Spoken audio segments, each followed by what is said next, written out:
السلام عليكم ورحمة الله وبركاته. النهاردة الفيديو بتاعنا مميز. هيفيد أي حد نفسه يزود دخله أو ست بيت نفسها تعمل مشروع من البيت. بيكون التكلفة بتاعته بسيطة، وفي نفس الوقت يكون ربحه مجزي، وفي نفس الوقت مش هيحتاج مننا لا تكلفة عالية ولا مكان. يعني في ناس هتقول مثلا انا مش هربي الفراخ، احنا هنقول مشروع صغير خالص، هو تربية 10 فرخات بيض بس، مش اكتر، في البيت. ازاي ممكن حتى لو انا ما عنديش مكان في البيت ممكن اربيهم في المطبخ او في قفص زي اللي احنا عاملينه ده. القفص ده احنا اللي عاملينه، عارفين اقفاص الفاكهة، عملناه وحطيناه في طرقة الشقة عندنا في البيت. يعني المشروع ممكن تعمليه في الشقة عندك مكان فوق السطح ماشي كاينه بها، ما عندكيش المشروع ده هتعمليه حتى في الشقة عندك. لأصحاب الناس اللي عاوزة تبدأ مشاريع تزود بيها دخلها ويكون بسيط. قبل ما نبدأ نذكر الله، ألا بذكر الله تطمئن القلوب. اللهم صل وسلم وبارك على سيدنا محمد وعلى آله وصحبه أجمعين. اللهم لك الحمد ولك الشكر كما ينبغي لجلال وجهك وعظيم سلطانك. ما شاء الله لا قوة إلا بالله. حضري ورقة وقلم وتعالي نبدأ. أول حاجة، لو احنا هنشتري مثلا 10 كتاكيت، عندك إمكانية تربي أكتر من 10، هيديكي ربح أكتر. هنقول إن احنا هنتفق إن احنا المشروع بتاعنا 10 كتاكيت بيضة، سعر الكتكوت النهاردة حوالي 27 جنيه. هنقول نفترض إن هو ب30 جنيه، يعني احنا مزودين، لكن هو سعر النهاردة ب27 جنيه. يعني هنضرب 30 جنيه في 10 يطلعونا 300 جنيه. يبقى سعر الفراخ اللي احنا هنربيها ال10 فرخات بحوالي 300 جنيه. طيب نيجي التكلفة اللي هنصرفها. يبقى دي أول تكلفة هنتكلفها في المشروع، اللي هو 300 جنيه تمن الفراخ أو تمن الكتاكيت البيضة اللي احنا هنربيهم. هتزودي الفلوس. طيب كل فرخة هنأكلها حوالي من 3 كيلو ل3 كيلو ونص علف. في ناس هتقول كتير، لا مش كتير. ليه؟ احنا عاوزين نوصل وزن الفرخة ل3 كيلو، من 2.5 ل3 كيلو، عشان اما تبيع الفرخة تبيعيها 3 كيلو هتديكي سعر حلو. وفي نفس الوقت كتير من الناس بتحب الفرخة الكبيرة لانها بتطلع منها بانيه براحتها، بتقسمها على كذا اكلة براحتها. فدايما المطلوب من الناس اكتر، لو انت عاوزة تعملي سوق ليكي، هو الفراخ الكبيرة. يبقى هنأكلها حوالي 3 كيلو ونص علف عشان تديني وزن الفرخة عندي 3 كيلو كده وحجم حلو. طيب العلف تمنه من حوالي كده من 22 ل25 جنيه الايام دي. هنخليها في الوسط، يعني نقول 24 جنيه. طيب ال24 جنيه احنا اتفقنا هنأكل كل فرخة 3.5 كيلو علف. طيب 3.5 كيلو علف في 10 فرخات او في 10 كتاكيت هيديني حوالي 35 كيلو علف. 35 كيلو علف هنأكلهم طول الدورة اللي هي ال45 يوم للكتاكيت اللي احنا جبناها ال10 فرخات. طيب ال35 كيلو علف اتفقنا سعر العلف هنقول 24 جنيه.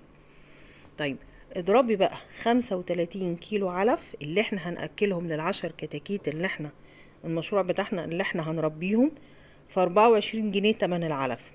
بالآلة الحاسبة يلا معايا، هنضرب 35 كيلو يعني 35 في 24 هتدينا حوالي 840 جنيه. يبقى تكلفة العلف ان انا هأكله للفراخ اللي عندي طول الدورة اللي هم ال10 فرخات 840 جنيه. يبقى ده اكل الفراخ اللي انا هستخدمه. طيب يبقى انا اشتريت الفراخ ب300 جنيه او ال10 كتاكيت ب300 جنيه واكلتهم ب840 جنيه. طيب هيجي ناس تقولي طب بالنسبة للدواء والفرشة والكهرباء والمثلا، يعني الحاجات البسيطة دي اللي بنصرف عليها. اولا انت بتربي 10 فرخات، ال10 فرخات هم مش محتاجين تديهم دواء ولا محتاجين فرشة ولا محتاجين كهرباء. ليه؟ اولا ال10 فرخات انت لو جبتي اللي عارفين الكراتين القديمة، اي كرتونة عندك افرشيها لل10 فرخات اللي عندك، هتشرب اي مية هتقع، مش محتاجة تشتري فرشة مخصوص. عندك 10 عندك 20 انت مش محتاجة، وغير الكراتين دي كل ما تلاقيها اتبلت معاكي. تمام. فانا مش محتاجة. يبقى اول حاجة انا مش محتاجاها، مش هتكلف، لان انا مش بربي بقى فوق ال100 كتكوت ولا ال200 كتكوت. ده على قد البيت. تمام. عندك مكان زي القفص اللي انا عاملاه ده قفص سهل جدا، وهتلاقوه على القناه. لو رجعتوا القناه وطلعتوه سهل جدا ومش هيكلفك حاجه. وفرشت كيس زباله اسود وشويه نشاره، كنا يعني ما كناش مشترينهم، حد كان عطاهم لنا كده. ما عندكيش هتحط الكراتين زي ما اتفقنا. يعني يوم هتشتري اساسا تكلفة الفرشة دي لكل كتكوت جنيه، يعني قولي 10 جنيه فرشة لو انتي حابة تحطي فرشة. لكن احنا يعني الموضوع بسيط، مش محتاج ان احنا نجيب فرشة. بالنسبة ده للفرشة. طيب الدواء طالما كتاكيت صغيرة هنستعمل الحاجات الطبيعية. كتاكيت يعني عدد صغير، هنستعمل الحاجات الطبيعية.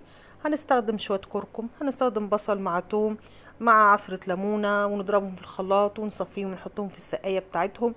يعني هنمشي بالحاجات الطبيعية اللي مش هتشتري حاجة من بره.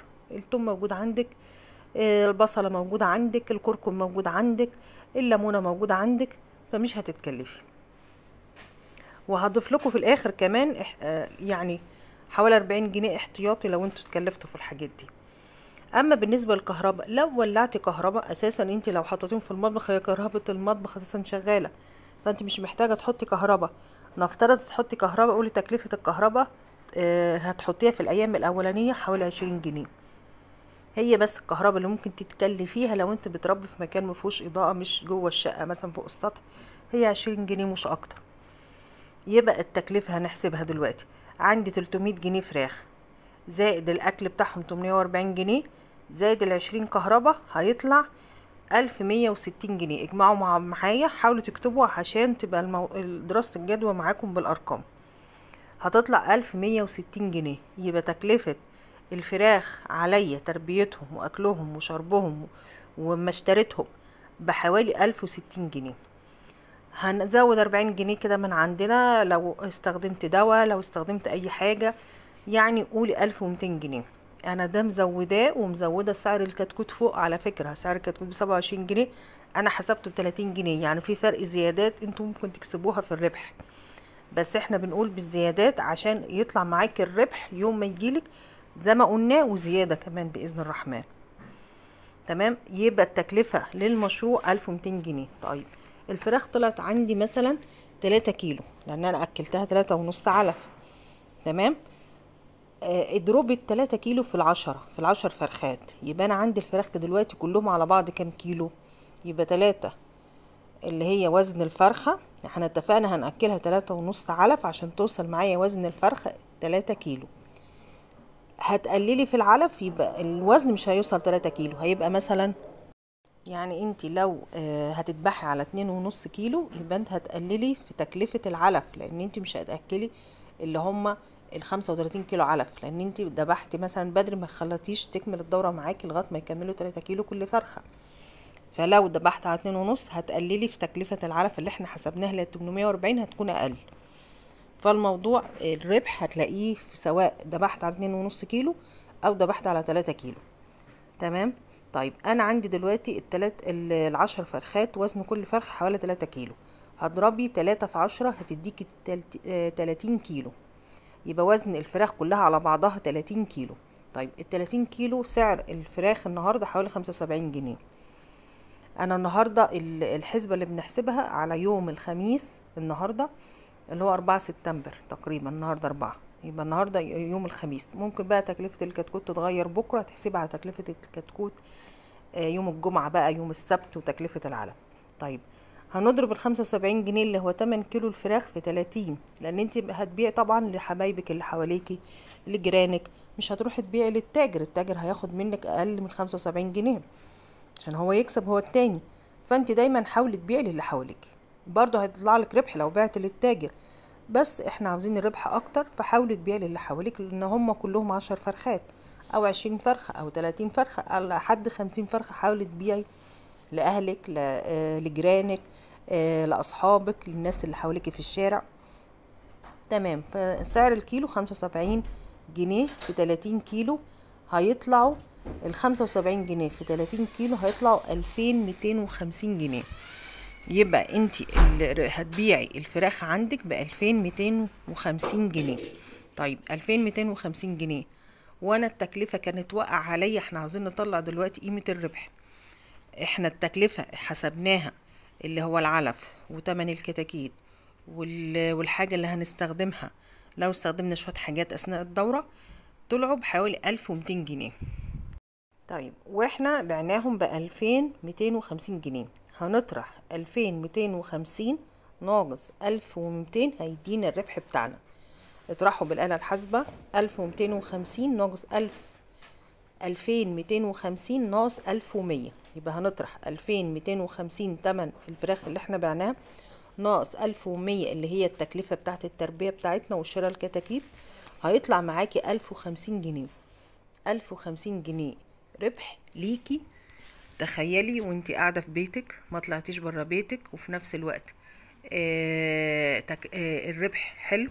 يعني انت لو حسبت الربح حوالي يعني 50%، مش عارف بيحسبوها ازاي، بس انتي صرفتي 2250 خدت 1000 جنيه ربح، صرفتي قصدي 1200 خدتي 1050 جنيه ربح، يعني اللي صرفتيه والربح تمن المشروع كله.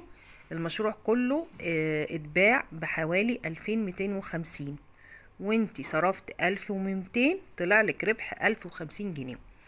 1050 جنيه اما تكسبي كل 45 جنيه، كل 45 يوم قصدي 1050 جنيه وانت قاعده في بيتك بكرامتك، وحاجه بسيطه. ممكن وانت في شقتك مش هتقولي مش هنفع ربي في شقتي، زودي بقى لو 10 فرخات خليهم 20 فرخه، هتطلع لك مكسب حوالي 2100 جنيه.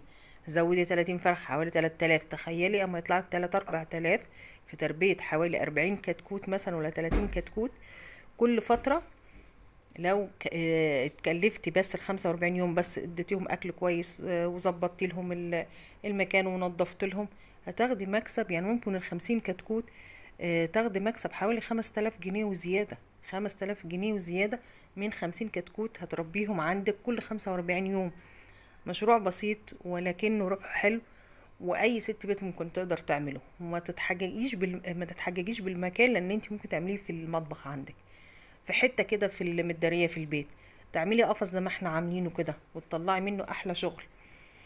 كل 45 يوم تساعدي بيتك وتساعدي نفسك، ومن المشاريع فعلا المربحه.